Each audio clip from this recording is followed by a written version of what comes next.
Welcome back to the podcast history of our world. Chapter 48, Alexander the Great, Part 2. January of the year 330 BC. A good time to be a Macedonian. Not so much a good time to be Persian, specifically if you were Darius III. He had just been soundly whumped by a punk kid half his age. He's 50 at this point. But for the 25-year-old Alexander, he's having the time of his life, waltzing into Babylon and Susa, impressing the locals, and continuing his march to reach the crown jewel of the Persian Empire, Persepolis. Having the royal road in place made for a convenient and easy way for his troops to get around the empire, but just because he was having so much fun, Alexander sent some scouts up on ahead to spread rumors that his army was demoralized and weak from too much wine and hanky-panky. Many hill tribes of the Iranian plateau fell for it, and were conquered in turn. By the time Alexander reached Persepolis, every city along the way had been taken, its palaces torched, and their treasuries looted. The remaining defenders of the Persian Empire gathered outside the city walls of Persepolis, and failed to hold back the young king.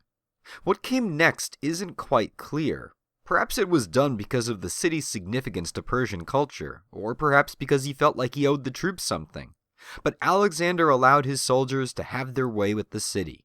Sacked is too sterile a word to describe what happened. Even Alexander's historians and biographers are disgusted with the way the Macedonian and Greek troops behaved, slaughtering civilians, dragging off the women, and stealing anything that wasn't nailed down.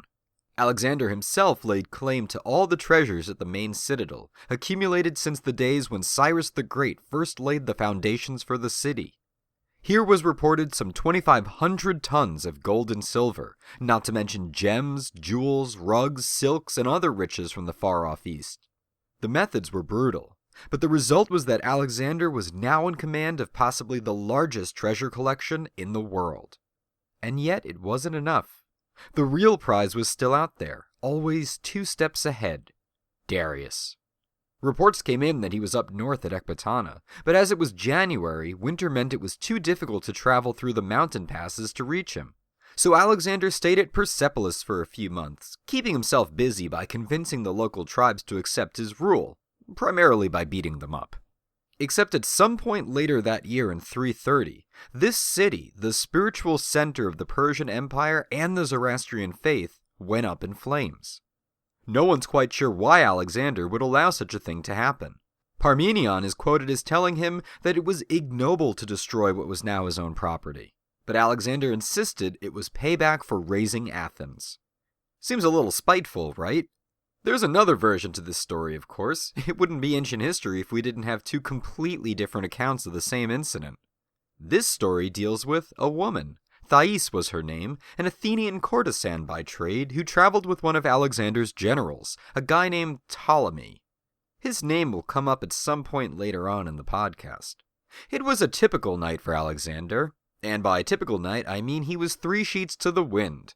At some point during the revelry, she suggested it would be totally wild to torch the city herself, so that history would forever know that a woman who followed Alexander had taken a far greater revenge for the wrongs against Greece than all their famous generals.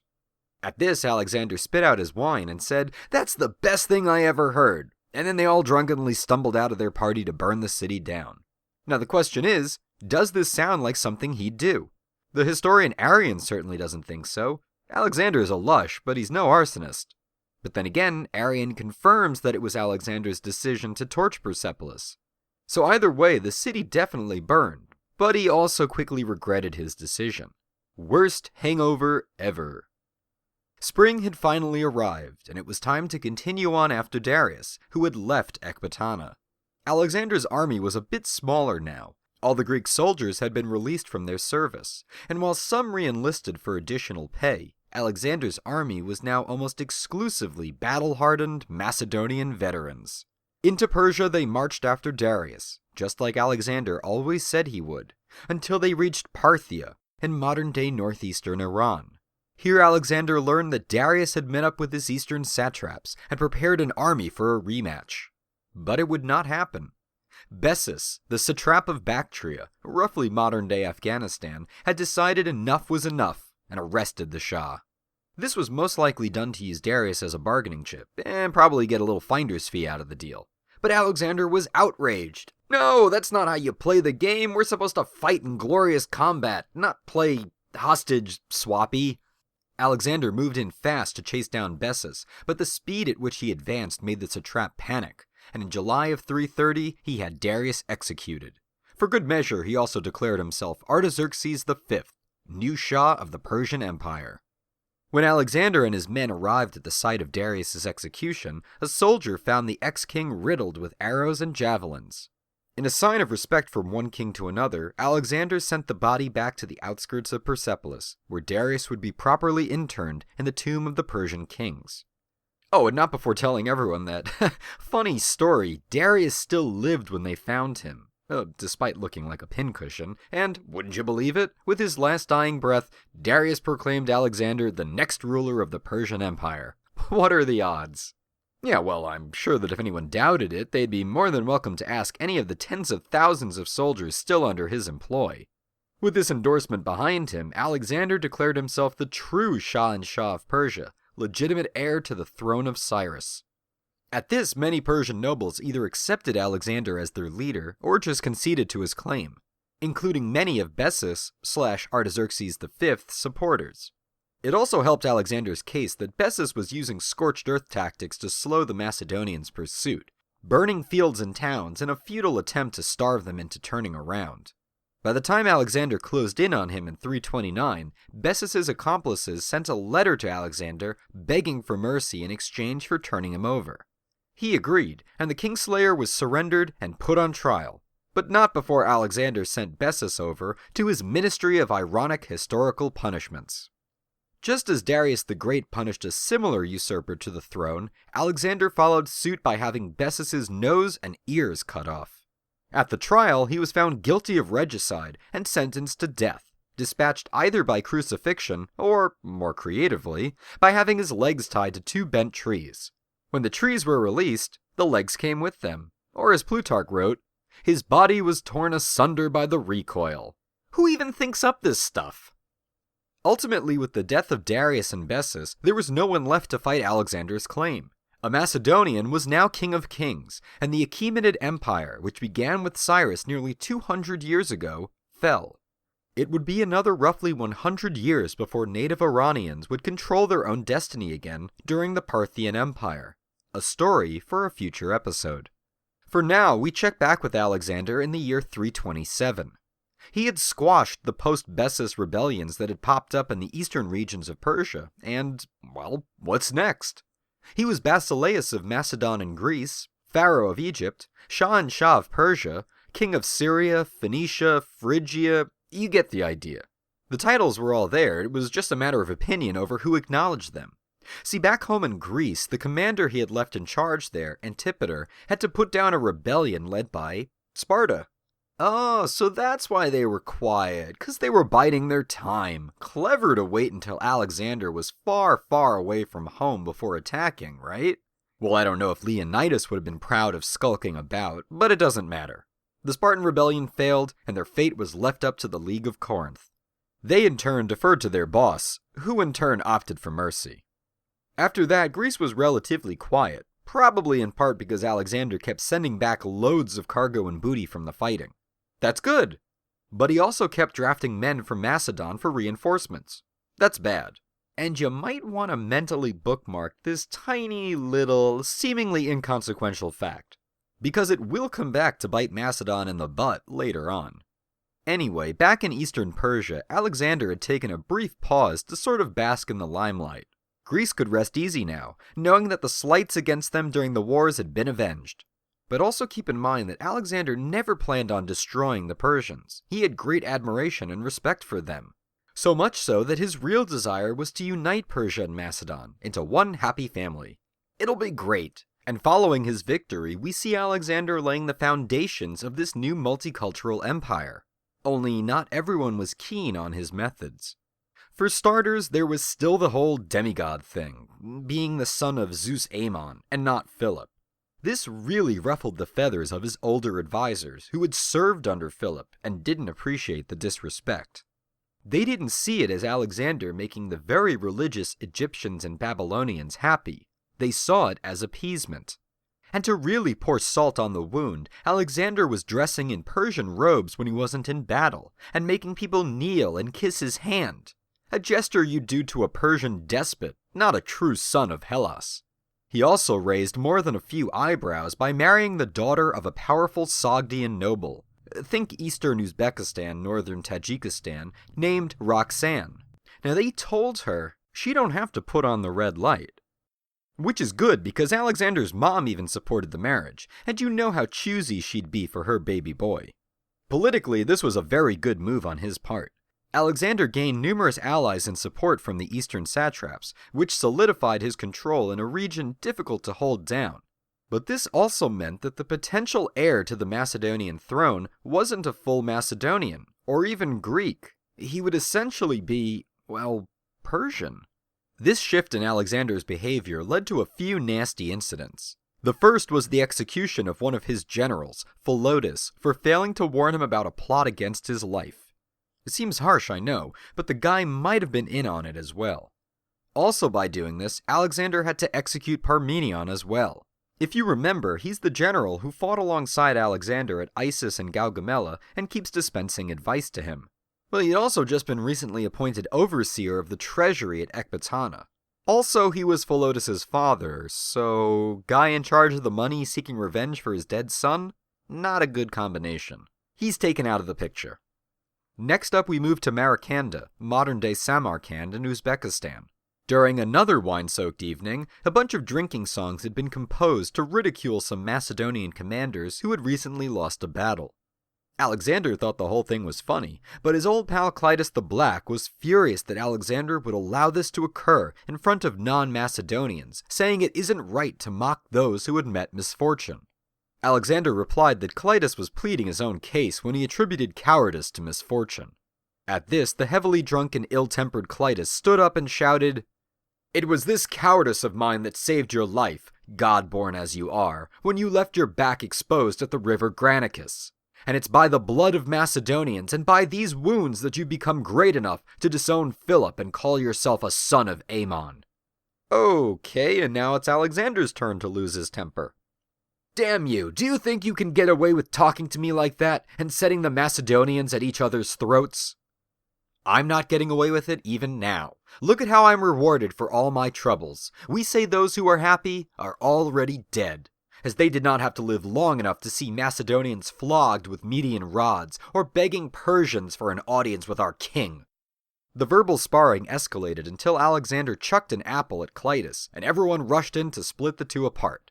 Clitus's friends forced him out of the room, but in his inebriated state, he decided to come back in for that last word. You know, that final zinger which would really show everyone what a big man he was. He faced Alexander and spoke this line from the play Andromache by Euripides. "Alas, what evil customs rule Greece." In his blind rage, Alexander quickly snatched a spear from a nearby bodyguard and impaled Clitus with it. With a groan, he slumped to the ground dead, and Alexander realized what he had done. Over the next few days and nights, he sank into a deep depression, sometimes wailing out in agony, sometimes eerily quiet. One philosopher sent to comfort him found the great king huddled in fetal position on the floor, crying about laws and punishments. After some harsh words to smack him out of his funk, Alexander regained his dignity and resumed his position as great king. But things wouldn't quite be the same. His soldiers were still loyal. They loved him, make no mistake about that. And the Somatophila case, his elite companions also stayed loyal and true, including Hephaestion and Ptolemy. But they've also now seen the king's weakness. Could he count on their blind obedience to follow him to the ends of the earth? That remained to be seen. In the meantime, Alexander mobilized his forces and revealed the next part of his plan to the troops. Many were anxious to return home. They beat the Persians. Wasn't that the whole point? But Alexander had no intention of turning around. They made it this far, why give up now? Don't you know what's still out there?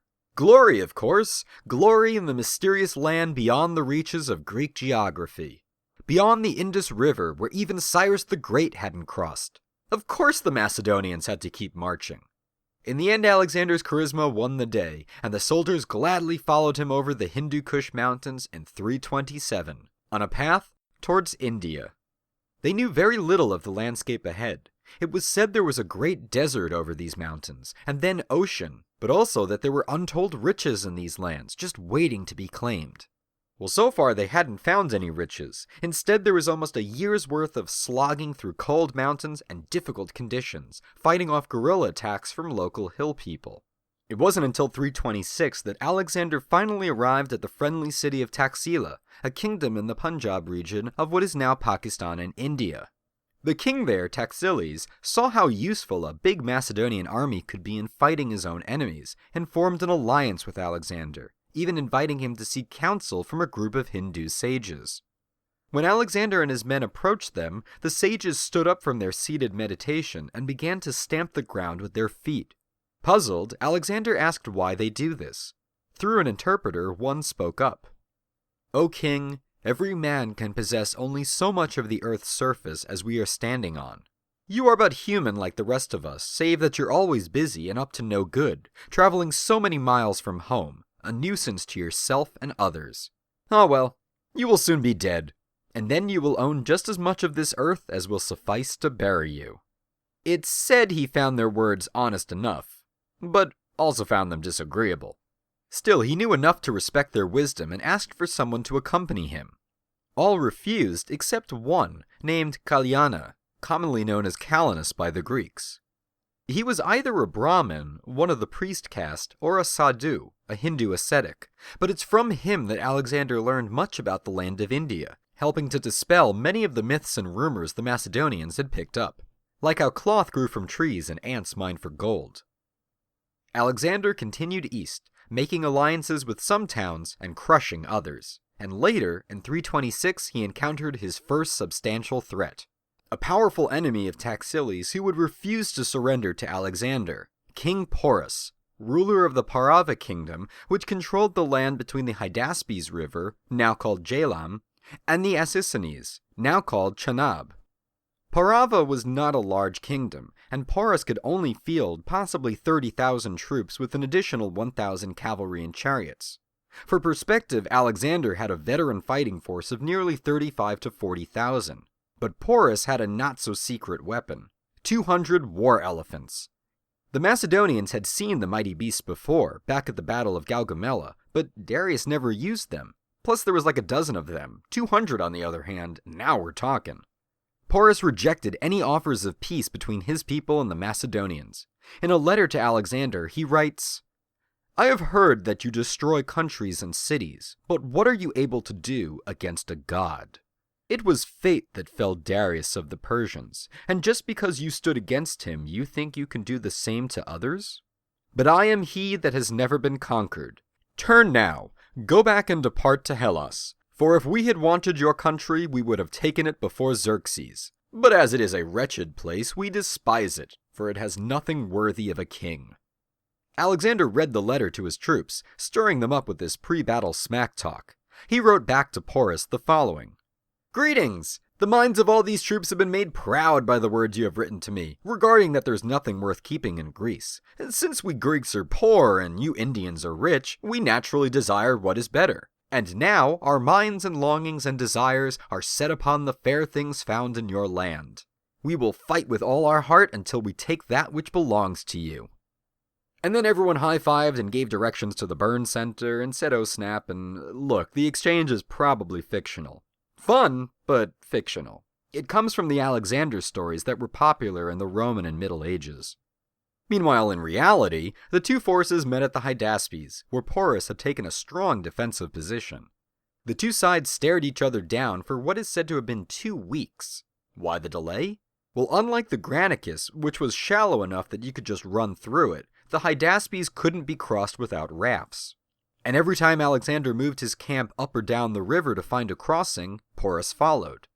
Finally, during a nighttime thunderstorm, Alexander secretly moved most of his forces across the river, leaving the rest with a general of his named Craterus to use as a decoy. That morning, Alexander's army moved towards Porus's location. When the king learned of the Macedonians' ruse, he sent out one of his sons to take a division of war chariots to slow them. Instead, they were annihilated. Sure, Macedonian strength mattered, but let's not forget about the mud created from the previous night's rain. Chariot wheels got stuck and became easy targets for Macedonian spears. Porus's troops met up soon after, and Alexander surveyed the battlefield. On the left and right wings, Porus had his cavalry. In between were his infantry, lightly armored levy troops, and in between those, and most importantly, were the elephants. Alexander avoided the center for now and started the battle by sending his own cavalry to attack Porus's left wing. The Macedonian horsemen were superior in both skill and number, and Porus responded by sending out his right wing as well. But this was just as Alexander had expected. A second wave of Macedonian companion cavalry charged in, cutting them off. Alexander's riders had penned in the Indian cavalry and were squeezing them towards the center infantry. Amidst the tangled mess of Indian horses and soldiers, Alexander ordered his infantry to proceed, marching in phalanx formation with their massive sarissas pointed straight out. Porus knew it was now or never, and unleashed the war elephants. Alexander's soldiers were tossed and trampled for sure, but the phalanx opened their ranks to allow the elephants to pass, as they had done with the chariots at Gaugamela. The elephant riders were then pierced with the long sarissa, and the soldiers attacked the elephants wherever they could. Now here's the thing about using animals in war. If a horse is wounded in battle, it falls. If an elephant is wounded in battle, it frenzies. The elephant rider carries a hammer and chisel for this very reason, by the way, to put the poor beast down if they lose control of it. But as the Macedonians had killed those riders, well, it was now time to turn the tables. The phalanx soldiers stabbed low at the elephants, and the animals went on the rampage, plowing through whatever was in their path. After that, it became a total slaughter. The Macedonian cavalry had encircled the Indian army and pressed inwards. Craterus, the general left with the decoy troops, had just made it across the river and used his fresh troops to mop up any who escaped the carnage. Porus was defeated, but Alexander disappointed Taxiles by not actually destroying him. When Porus surrendered his sword, Alexander asked him how he should expect to be treated. Porus replied that he only wished to be treated as a king. The guy's got moxie. Alexander liked the cut of his jib, and to show just how much, he made Porus a client king, restoring his territory and even throwing in some new ones to boot. Hey, what a nice guy. Kinda makes up for the fact that 20,000 Indian soldiers probably died or were taken prisoner in the fighting. Alexander had lost probably 1,000 men in the battle. It had been a difficult one, but once again Macedon could not be defeated. Conquering India is gonna be a piece of cake. Let's go, guys! Guys? Alexander wanted to march, but his army refused to move any further. He might have boundless energy, but they had run out. The men had lost too many in the battle, and trudging around in the hot sun, especially with the torrential rains of the summer monsoons, had taken their toll on the morale. And worst of all were the reports of an even greater threat that existed beyond Porus's realm. Of an empire, not a kingdom, to the east, whose cruel king had heard of Alexander's arrival and assembled an army of nearly 250,000 strong, with thousands of war elephants, and, well, that's it, we're done. Game over. Alexander blasted his men, reminding them that he had never failed them before. Why would it be different now? But it was no use.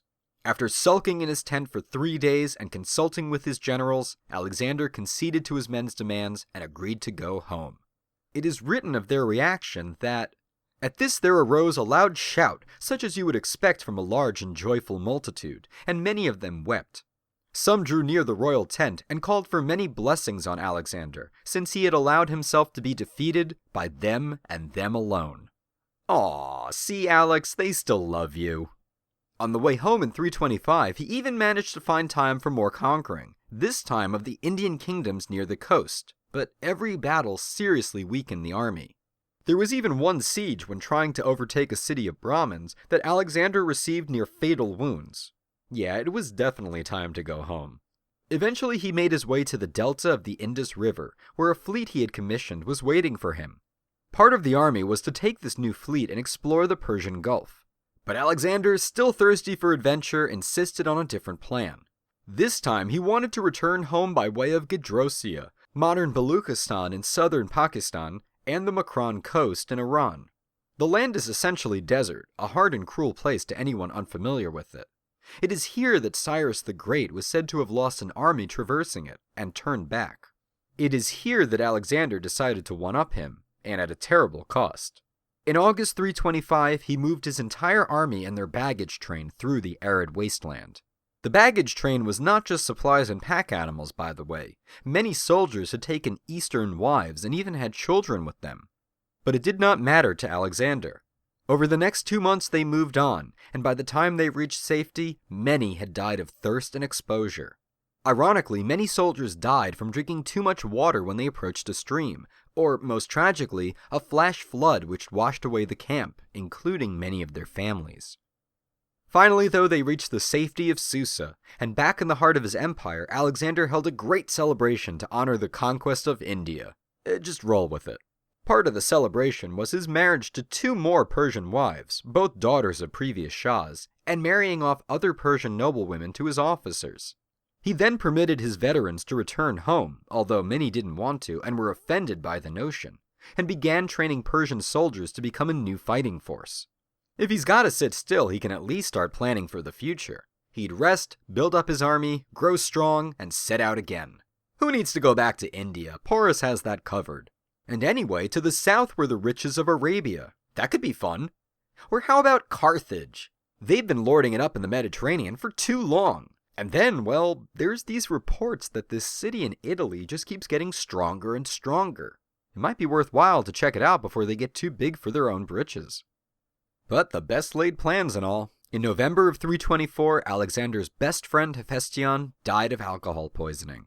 Once again, Alexander sank into depression, executing Hephaestion's doctor, refusing to leave his friend's body for 2 days, and ordering a massive funeral pyre built to honor him. His spirit never bounced back. Alexander moved to Babylon in spring of 323, finalizing his plans to go after the Arabians on the pretense that they had yet to send an ambassador to him. And then, on May 29th, he became ill after a party. After 2 weeks of fever and delirium, he died at the age of 32, on June 10th, 323 BC. Was it alcohol, disease, or something far more sinister? Granted, he had sustained countless wounds over his campaigns, and the stress of constantly marching around probably weakened him to something like malaria. Yet could it have been poison, as some suggested? Maybe. Recently, it's been proposed that the plant white hellebore is the culprit. It was known to the Greeks, and veratrum poisoning, as it's called, causes many of the symptoms Alexander exhibited, such as extreme muscular weakness and gastrointestinal pain. Regardless of how he died, Alexander was dead, and the world he had affected in his short life was in disbelief. The Athenian politician and friend to him, Demades, declared that Alexander is not dead, for if he was, the whole world would stink from the stench of his corpse. And then, upon accepting news of his death, said, Macedon without Alexander would be like the Cyclops without his eye. An ill sign for Macedon's future. As for Alexander's legacy, his conquests had spread Hellenic ideals and values into lands unthinkable just a few generations ago, and transformed Macedonia into a terrifying military juggernaut. He gets the Great moniker because of his countless victories, his city building, and his enlightened warlord sort of philosophy. But don't forget the other side to the story. Tens of thousands of soldiers and civilians were dead because of Alexander's desire to conquer the world. The Persian Empire lay in ruins, and any stabilizing effect it had on the world was gone. And after all the battles, all the bloodshed, all the talk of uniting the kingdoms, well, was it worth it? Would his trusted generals and companions pick up where he left off and realize his vision of a Helleno-Macedonian-Persian world? Sure. What could go wrong? Well, I don't know about you, but I think that's a story for another episode. It's been a while since we've changed gears, but it's time to say goodbye to the Greek world. Oh, don't worry, they'll be back, and we'll catch up with the successors to Alexander at some point. But coming up next, we travel to a place where Alexander could only dream of going. Into the land of Nagas and Kshatriyas and Bodhi trees. Get ready for India on the podcast History of Our World.